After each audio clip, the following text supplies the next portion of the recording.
Bonjour Amelia. Bonjour Barbara.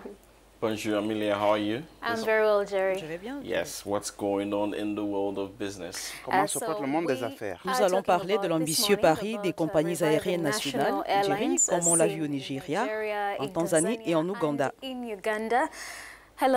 Bonjour et merci de nous retrouver dans la chronique business de cette semaine. Je suis Amelia Martin-Akitimbo. Zoom sur l'Afrique de l'Est où l'Ouganda accélère les plans de relance de son porte-drapeau national après environ 17 ans d'interruption. Après les élections nationales de 2016, le pays a mené des discussions à maintes reprises pour relancer ses compagnies aériennes, mais cela restait juste des discussions. La décision d'agir pourrait avoir été accélérée par la Tanzanie voisine qui a envoyé Air Tanzania dans les airs. Mais le pays reste préoccupé par sa position stratégique sur le continent puisque l'Ouganda se trouve à basse altitude et souffre aujourd'hui de la mauvaise gestion qui a conduit à la liquidation de plusieurs de ses entreprises. J'ai posé une question à un expert de l'aviation et ancien ministre des Transports ougandais, le capitaine Francis Babou. Uganda Airlines n'a pas été créée dans de bonnes conditions. Elle n'avait pas une bonne capitalisation et il n'y avait pas non plus de gens qui se sont assis et qui ont calculé les chiffres sur la façon dont elle devrait fonctionner.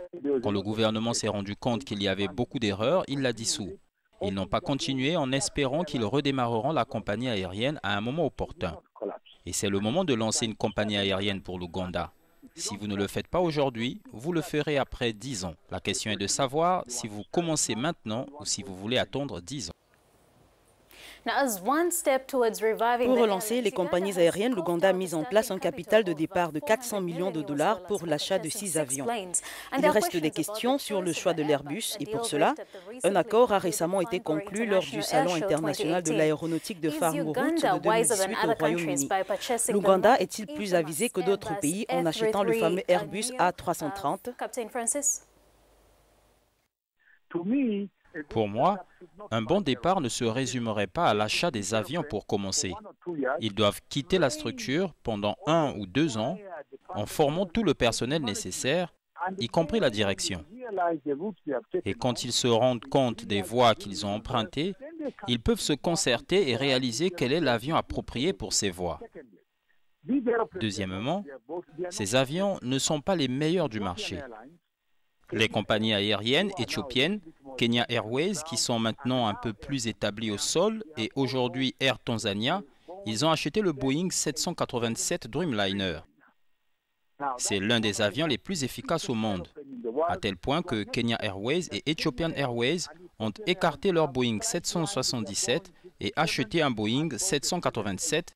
Et maintenant, Kenya Airways va commencer à aller de Nairobi à New York parce que cet avion est plus économique en matière de consommation du carburant. Merci, Monsieur Babou, et je suis heureuse que vous ayez pris exemple sur d'autres compagnies aériennes régionales.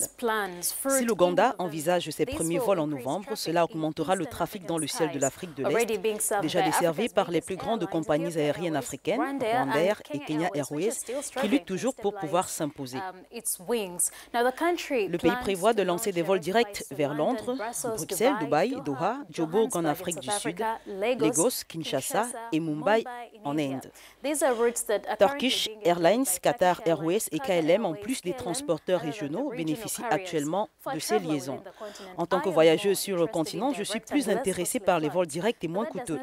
Mais cela ne semble pas être pour l'instant possible, étant donné les coûts opérationnels et de gestion liés au maintien de ces compagnies aériennes. L'Afrique de l'Est possédait autrefois une compagnie aérienne commune et puissante qui a cessé ses opérations une décennie après l'ère coloniale. Outre la fierté de posséder un transporteur national, je pense que l'idée d'un transporteur régional commun est une bonne idée, en particulier si elle assure aux clients des services de qualité par des efforts communs. En Afrique de l'Ouest, le Nigeria espère conquérir le ciel ouest africain en décembre avec Nigeria Airways, qui a été lancé la semaine dernière. Et c'est tout pour aujourd'hui. Merci, à mercredi prochain.